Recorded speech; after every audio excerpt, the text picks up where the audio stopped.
What do we know about Muhammad? Well, last and greatest prophet according to Islam, modeled Islam for the world, received the Quran, has a final revelation. Everything we know about him we can find in the Sirah Ibn Hisham, but as I now said, it looks like that comes from a German scholar named Wustenfeld. And the Hadith of Bukhari, we don't have anything from al-Bukhari until the 11th century. And the 8 of his 9 volumes don't appear till the 16th century. The same problem we're having with the Quran, we'll get to that in just a bit. Now, is he referred to in the 7th century in the time period he supposedly lives? If he did exist, someone should have known about him, right? Or said something about him. So what we need to do, let's start with the coins. Because the coins, if there's any caliph coming to power, the first thing a caliph will do, or a king will do, will mint coins with his name on it, his image on it, and also what denomination he belongs to, what religion he belongs to, and the date of the coin, right? That's what they all do in those ancient days because they didn't have newspapers, they didn't have TV, they didn't have radio. They knew that everybody would touch coins. So let's see where the mints are. According to Islam, everything that the caliphs did was in Medina, which is in the south there in Hijaz. But when you look at the mints, notice where all the mints are. The mints are all up there in Syria, Jordan, and Israel today. Those are the western mints. What about the ones in the east? They're all in what is today Iran and Iraq. There are no mints whatsoever where they're supposed to be. All the coins were minted too far north. Did I not say that earlier, too far north? What's interesting is when you look at the coins themselves, the conclusion is none of these mints were in the Hijaz. Instead, they were too far north, possibly because the Hijaz was a desert with no water. And where there is no water, you know the rest of the story. Let's then look at the coins, because the coins were being minted by people who were living at that time. They were leaders. Notice that when you look at the mints, look at the coins from the 7th century, 620, 630, 640, 650, up until 661, you notice that almost all the coins are Christian. Look at the crosses on them. That's what you do. You put the cross in if you're a Christian. We can't find any coins whatsoever in the early 7th century that has anything to do with Islam, anything to do with Muhammad, anything to do with the Quran, or anything to do with Mecca. Not at all. So when we get to Muawiyah, who is the first caliph according to the Islam from the Umayyad dynasty, Muawiyah, the first caliph, look at his coins. He's supposed to be a good Muslim, right? But take a look. What does he have above his head? A cross. Take a look at the two that are on the right there. Look at the two bottom ones there. There's Muawiyah. He has a cross above his head. He's holding a cross in his hand. On the back side of the coin is the word Muhammad, which is Muhammad. That's the first reference to Muhammad anywhere, and that's 663. Possibly, is he Muhammad? No. What does Muhammad mean in Arabic? The praised one. So who's the praised one? Well, if he's holding a cross and he's got a cross, who do you think the praised one is? What's his name? Jesus. Thank you. Let's prove that. So let's go to an inscription that Muawiyah put down. This is an inscription by Muawiyah. There's his name. And he refers to himself as the servant of God, commander of the believers. And what does he have right there in the top left? A cross. So who is he a servant of God for? And what believers? Christians. He was a Christian, folks. All the coins say so. They don't lie. This is the 7th century.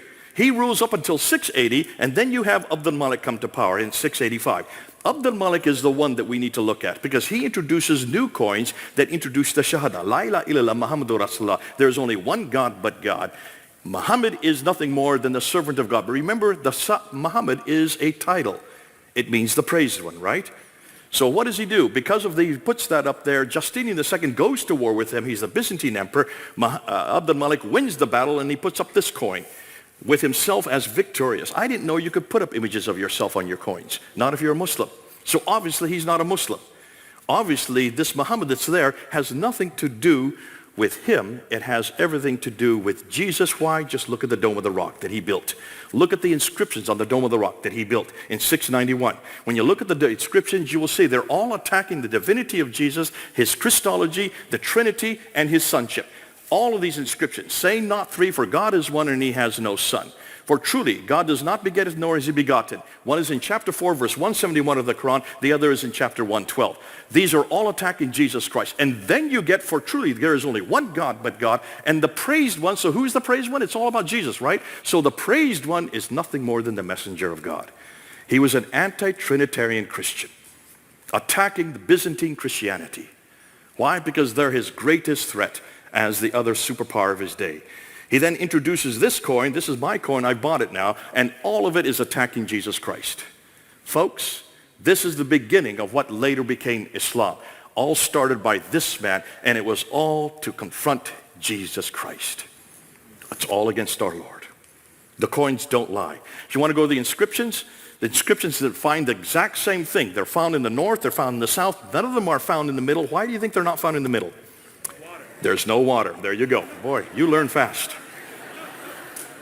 Ilka Lindstad is the one who dated he was the one that looked at the rock in the inscriptions, and he looked at the 100-year period between 640 and 740, and he noticed that all these inscriptions, which are written in Arabic, they do have formula, but it's nothing to do with Islam. It's pious formula, which has much more to do with Christianity. It's not till 690 to 710 that the Prophet Muhammad is introduced into these inscriptions. Muslim rites such as pilgrimages, prayers, and fasts are introduced by about 720, and Muhammad as a man and the people called Muslims and the religion called Islam are not introduced until 730. That's over 100 years after Muhammad, if Muhammad even existed. It was only in the 730s onwards that there is evidence of popular devotion to a man named Muhammad as a prophet and messenger, which makes the Islamic traditions incredibly awkward. There is a 100-year silence prior to this that indicates that Islam did not exist as a distinct religion until long after the time of Muhammad, which cast doubt on whether he had any part in starting Islam. I'm going to go through these real quickly. I just want to show you, what about the references to Muhammad in the 7th century? There are major references. There are 4 of them. Only the 4 references. Take a look at every one of these references to Muhammad in outside sources. Take a look. He is known as the Tayyaye de Muhammad. Muhammad the Tayyaye. Who are the Tayyaye? They were Lockmans. They lived in Iraq. So obviously the praised one is from Iraq. Look where Iraq is on a map. It's over 600 to 1,000 miles further north. What about in 636, the Arabs of Muhammad, which is in Yarmouk. Where is Yarmouk? It's north of Israel. So obviously this is way too far north. Muhammad never went to Israel. I don't remember him ever being to Iraq. 660, Sabaeus talks about the Ishmaelite called Muhammad, who was aligned with 12,000 Israelites. First of all, that's not historical. There were no 12,000 Israelites who were going to war against the Byzantines. That never existed. So obviously this is fraudulent. But nonetheless, look and see where this is. This is way up in Damascus. So that Muhammad, I don't recall Muhammad ever being that far north. And then you have John Bar Ben-Kaya in 690 talking about a teacher and leader of the Arabs who obviously was named Muhammad. Who is this referring to? Look and see who the Arabs were. They were all Christians, but they were not Trinitarian Christians at this time. It's really John of Damascus who really identifies and sees for the first time the Muhammad we're starting to come across. And he does refer to it, talks about Muhammad, who comes with his ludicrous doctrines, comes with 4 books. The book called The Cow, which is now Surah 2, the book called Women, which is Surah 4, the book called The Table, which is Surah 5, and the book called The Camel, which is Surah Nothing.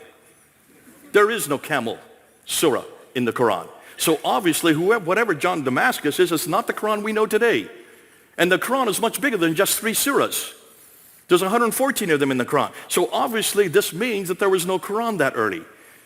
Every reference to Muhammad in the 7th century places him in Gaza, Jerusalem, Damascus, or Hira, which are all situated too far north and probably refer to another Muhammad, the praised one.